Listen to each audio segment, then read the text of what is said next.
मोदी को देख लिया, धाम कर लिया। पसीने से लथपथ 75 वर्ष की महिला ने हांफते और लंगड़ाते हुए कहा, मोदी को देखने आई भीड़ इतनी मानो पाताल से पानी का विस्फोट।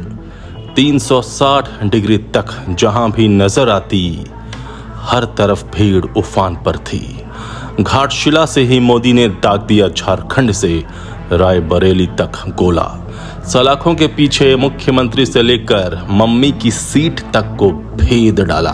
नमस्कार, आजाद सिपाही विशेष में आपका स्वागत है। मैं हूं राकेश सिंह। देश में 20 तारीख को 49 लोकसभा सीटों पर 5वें चरण की वोटिंग होगी और झारखंड में 3 लोकसभा सीटों पर दूसरे चरण की वोटिंग होगी। पीएम मोदी लगातार झारखंड का दौरा कर रहे हैं। पहले चाईबासा, फिर पलामू, सिसई, चतरा, गिरिडीह और शनिवार को उन्होंने घाटशिला का दौरा किया। इन दौरों में एक समानता थी, पीएम मोदी के लिए जनता की दीवानगी। भीड़ इतनी की शुरुआत और अंत का पता नहीं। इतनी प्रचंड गर्मी में भी इतनी भारी संख्या में मोदी को देखने और सुनने के लिए जो जुनून जनता में दिखा, उसका असर वोटों पर भी पड़ेगा। पीएम मोदी की इन सभाओं में पुरुषों के साथ साथ महिलाओं की भी संख्या बहुतायत में दिखी। महिलाएं दूध मुँहे बच्चों को गोद में उठाए सभा स्थल पहुंची थीं। कई बुजुर्ग लाठी के सहारे मोदी की तारीफ करते पसीने से लथपथ भी मिले। बातचीत के क्रम में ग्रामीणों की जुबान पर केंद्रीय योजनाओं को लेकर मुखरता भी पाई गई। गिरिडीह की सभा की बात की जाए तो करीब 2 लाख से अधिक की भीड़ थी। भीड़ का सैलाब क्या होता है और भीड़ बहती कैसे है, इस सभा के दौरान पाया। वहीं चाईबासा, पलामू, सिसई और चतरा की सभाओं में टेंट से 4 गुना ज्यादा भीड़ बाहर खड़ी पाई गई थी। कई किलोमीटर पैदल चलकर लोग मोदी को सुनने पहुंचे थे। लेकिन अगर घाटशिला की बात की जाए तो भीड़ की परिभाषा भी बौनी साबित हो जाए। मानो भीड़ और गर्मी दोनों एक साथ बढ़ रही थी। सभा स्थल की कुर्सियां हमारे पहुंचने से पहले ही भर गई थीं। हम करीब 10:15 बजे पहुंचे थे। भीड़ आती जा रही थी। भीड़ में महिलाओं की भागीदारी भी अच्छी खासी थी। करीब 3 किलोमीटर पहले से लोग नहीं, भीड़ पैदल सभा स्थल पहुंच रही थी। लेकिन भीड़ इतनी मात्रा में बढ़ी जा रही थी कि उसे कई जगह रोकना पड़ा।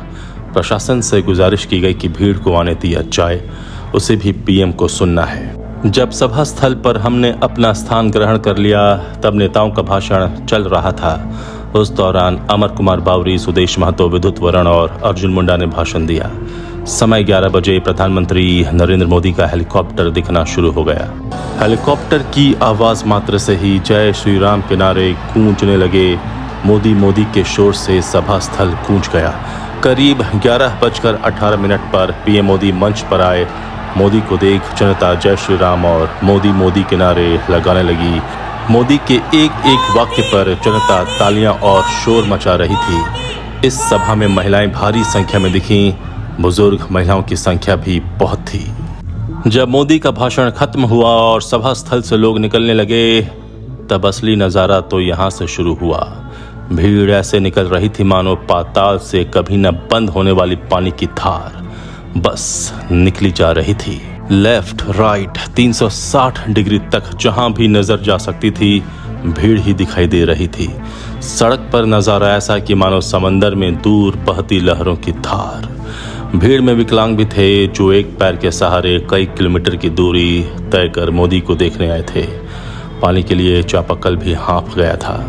दुकान वाले दूर से संकेत देने लगे कि पानी की बोतल खत्म।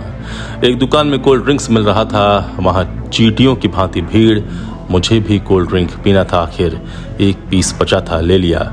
ऐसा लगा वर्ल्ड कप जीत लिया हो। आजाद सिपाही की टीम भी भीड़ के साथ ही चल रही थी। देखना था कि इतनी गर्मी में सिर घुमा देने वाली तपिश में भी लोग मोदी के लिए क्यों आए थे। भीड़ में सभी नहाए हुए प्रतीत हो रहे थे, क्योंकि सभी पसीने से तरबतर थे। आर्द्रता बहुत ज्यादा थी। हमारे शरीर से पसीना बहे जा रहा था। बस धीरे धीरे सरक रहे थे। लग रहा था कि कोलकाता का दुर्गा पूजा मेला घूम रहे हों। अगर रुके तो भीड़ एक दूसरे के ऊपर चढ़ जाए। अचानक हमारी गाड़ी दिखी और हम उसमें जाकर बैठ गए। थोड़ी दूर रेंगने के बाद, रेंगना इसलिए क्योंकि सभी गाड़ियां रेंग ही रही थीं, हमें एक बुजुर्ग महिला भीड़ में दिखी। वह महिला बहुत धीरे धीरे भीड़ में चल रही थी, कराह भी रही थी। यूं कहें कि उनके लिए एक एक कदम चलना मानो पहाड़ चढ़ने जैसा लग रहा हो, पसीने से लथपथ। हमारे सहयोगी सुनील ने उन्हें देखा और मुझसे पूछा, इन्हें गाड़ी में बिठा लिया जाए, थोड़ी दूर बाद छोड़ दिया जाएगा। मैंने कहा बिल्कुल बिठाइए। बातचीत हुई तो पता चला हाईवे तक जाना चाहती थीं। उनके साथ कई महिलाएं भी थीं। हमने कहा कि हम माताजी को छोड़ देंगे। फिर हमने उन्हें गाड़ी में बिठाया। पूछा कि आप इतनी कड़ी धूप में मोदी को क्यों देखने आ गईं? आपका तो स्वास्थ्य भी खराब लग रहा है, आप हाँफ रही हैं। उस महिला की उम्र 75 वर्ष होगी। उस महिला ने कहा, मोदी को देख लिया, धाम कर लिया, यानी तीर्थ कर लिया। उस महिला की आंखों में मोदी के लिए अपार प्रेम समाहित था। बोली, देश को मोदी ही बचा सकते हैं। हमने उनको हाईवे तक छोड़ा। उन्होंने ढेर सारा आशीर्वाद दिया। इतने में उनके साथ की महिलाएं भी पहुंच गईं। भीड़ में गाड़ी रेंग ही रही थी। भीड़ में बातचीत के क्रम में पता चला कि लोगों में जमशेदपुर के भाजपा प्रत्याशी और सांसद विद्युत वरण महतो के लिए काफी सम्मान है। उनका मानना था कि विद्युत वरण महतो जमीनी नेता हैं, वह जनता के लिए खड़े रहते हैं, मेहनती भी हैं, उनसे शिकायत नहीं। उनकी जीत को लेकर भी काफी संख्या में लोग आश्वस्त दिखे। ऐसा नहीं था कि वे भाजपा समर्थक थे, वे आसपास से आए ग्रामीण थे और काफी जागरूक भी थे। मोदी ने तो आधे घंटे तक के अपने भाषण में झारखंड से लेकर रायबरेली तक गोला दाग दिया। हेमंत सोरेन से लेकर राहुल गांधी तक को लपेटे में लिया। नोटों के पहाड़ से लेकर मम्मी की सीट तक का जिक्र कर डाला। कह दिया कि कांग्रेस और शहजादे की भाषा नक्सली वाली भाषा है। मोदी ने जोर दिया कि सभी भ्रष्टाचारियों को वह नहीं छोड़ेंगे। आजाद सिपाही के विशेष में अभी इतना ही।